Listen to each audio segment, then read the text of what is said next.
அனைவருக்கும் வணக்கம். சந்திர கிரகணம். இந்த கிரகணத்தால் 4 ராசிக்காரங்களுக்கு சோதனை காலம் அப்படின்னு சொல்கிறாங்க. இந்த சந்திர கிரகணம் எப்போ வரப்போகுது, இந்த கிரகணத்தால் அந்த 4 ராசிக்காரங்க என்ன மாதிரியான விஷயங்களெல்லாம் சந்திக்க போகிறாங்க, முக்கியமாக அந்த 4 ராசிக்காரங்க யார், எந்த நேரத்தில் சந்திர கிரகணம் நமக்கு தெரியும், இந்த மாதிரியான பல தகவல்களை நான் இந்த வீடியோவில் சொல்ல போகிறேன். வீடியோவை ஸ்கிப் பண்ணாமல் பாருங்கள். இந்த வீடியோவை பார்க்கக்கூடிய நீங்கள் 12 ராசியில் என்ன ராசிக்காரங்க அப்படிங்கிறத மறக்காமல் கீழே கமெண்ட் பாக்ஸில் பதிவிடுங்க. நீங்கள் இன்னும் உற்சாகம் டிவி சேனலை சப்ஸ்கிரைப் பண்ணாமல் இருந்தால் சப்ஸ்கிரைப் பண்ணிக்கோங்க. கூடவே இருக்க பெல் ஐக்கானை மறக்காமல் கிளிக் பண்ணிடுங்க. வாங்க வீடியோக்குள்ளே போகலாம். இந்த வீடியோ பார்த்துட்டு இருக்கக்கூடிய உங்களுக்கு முழுமையான ஜோதிட பலன்கள் தெரிந்து கொள்ளணுமா, நீங்கள் தொலைபேசி எண் மூலமாகவே தெரிந்து கொள்ள முடியும். உங்களுக்கு எந்த விதமான பிரச்சனை இருந்தாலும் சரி, இந்த வீடியோக்கு கீழே டிஸ்கிரிப்ஷனில் நான் ஒரு தொலைபேசி எண் கொடுத்துருக்கேன். அந்த எண்ணுக்கு தொடர்பு கொண்டு பேசி பாருங்கள். கண்டிப்பாக உங்களுக்கு இருக்கக்கூடிய எல்லா பிரச்சனைகளுக்கும் சரியான ஜோதிட பலன்கள் சொல்லுவாங்க. சந்திர கிரகணம், சூரிய கிரகணம் அப்படின்னு பார்த்தீங்கன்னா ஒரு வருஷத்தில் இரண்டு முறை நடக்கிறது வழக்கம்தான். அப்படிதான் கடந்த ஆகஸ்ட் 12ஆம் தேதி இந்த ஆண்டினுடைய கடைசி சூரிய கிரகணம் நடந்துச்சு. ஆனால் இந்த சூரிய கிரகணம் அப்படின்னு பார்த்தீங்கன்னா நம்ம இந்தியாவில் காண முடியாது அப்படின்னு சொல்லியிருந்தாங்க. அதாவது இந்த இந்தியாவில் இந்த சூரிய கிரகணம் அப்படின்னு பார்த்தீங்கன்னா பகலில் வரல, இரவு நேரப்படி வந்தது. இதனால் காண முடியாது அப்படின்னு சொல்லப்பட்டிருந்தது. இப்போது வரக்கூடிய இந்த சந்திர கிரகணம் ஆகஸ்ட் 28ஆம் தேதி நிகழ இருக்கு. இந்த சந்திர கிரகணத்தையும் இந்தியாவில் காண முடியாது அப்படின்னே சொல்லியிருக்காங்க. ஏன் அப்படின்னு கேட்டிங்கன்னா, இந்திய நேரப்படி பகல் நேரத்தில் தோன்றக்கூடியது இந்த சந்திர கிரகணம். அதனால் இந்த கிரகணத்தை பார்க்க முடியாது அப்படின்னே சொல்லியிருக்காங்க. முக்கியமாக இந்த கிரகணம் இந்தியாவில் தெரியாது அப்படின்னு சொல்கிறதால பெரிதாக எந்த ஒரு சுதகாலமும் இருக்காது, அதாவது எந்த ஒரு தோஷ நேரமும் இருக்காது, கெட்டவைகள் நடக்காது அப்படின்னு சொல்லலாம். முக்கியமாக ஒரு சில ராசிக்காரர்களுக்கு மட்டும் சிறு சிறு பாதிப்பை ஏற்படுத்தக்கூடியதாக இருக்குது. அதெல்லாம் என்ன அப்படிங்கிறத நம்ம தெரிஞ்சுக்கலாம். இந்த சந்திர கிரகணம் அப்படின்னு பார்த்தீங்கன்னா ஆகஸ்ட் 28ஆம் தேதி நடக்க இருக்குது. சாஸ்திரத்தின்படி 4 ராசிக்கு கடும் சோதனை காலம் அப்படின்னே சொல்லியிருக்காங்க. வானியல் ரீதியாகவும் ஆன்மீக ரீதியாகவும் ரொம்பவே முக்கியத்துவம் வாய்ந்த இந்த கிரகணம் ஆகஸ்ட் 28ஆம் தேதி பகுதி கிரகணமாக வகைப்படுத்தப்பட்டாலும் நிலவினுடைய 96.2% பகுதி பூமியினுடைய அடர்ந்த நிழலில் மறைக்கப்படும் என்பதால் இதனுடைய தாக்கம் சற்றே தீவிரமாக இருக்கும் அப்படின்னே சொல்கிறாங்க.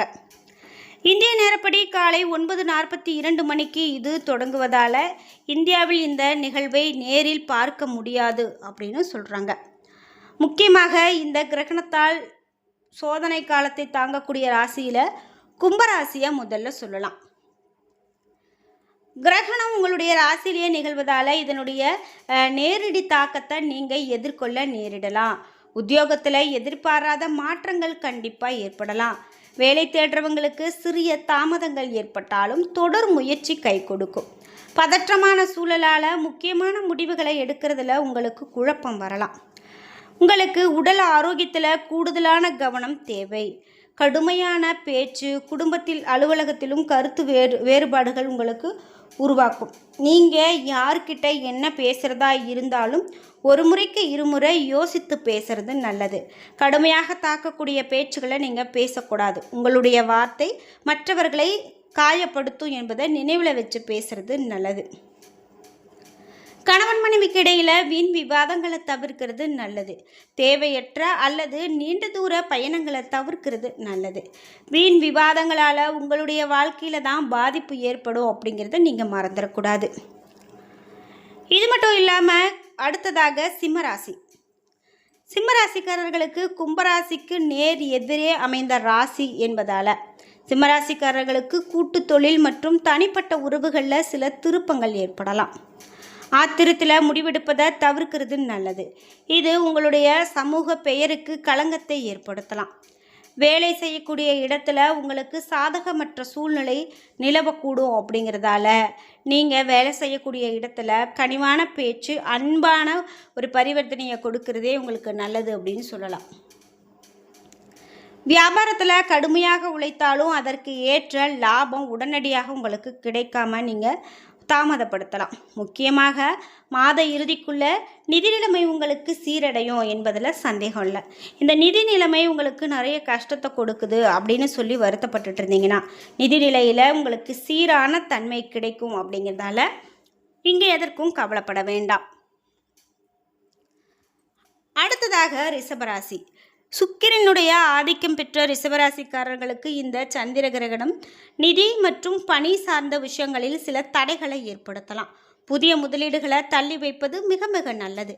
யாருக்கும் புதிதாக கடன் கொடுக்க வேண்டாம். இந்த புதிதாக கடன் கொடுக்கக்கூடிய விஷயம் அந்த கடனை திருப்பி வராமல் கூட வைத்திருக்கலாம். அது உங்களுக்கு பெரும் பாதிப்பை ஏற்படுத்தலாம். அதனால் நீங்கள் கடன் கொடுக்குற விஷயத்திலாகட்டும் அல்லது கடன் வாங்கக்கூடிய விஷயத்திலாகட்டும் ரொம்ப எச்சரிக்கையோடு இருக்கணும்.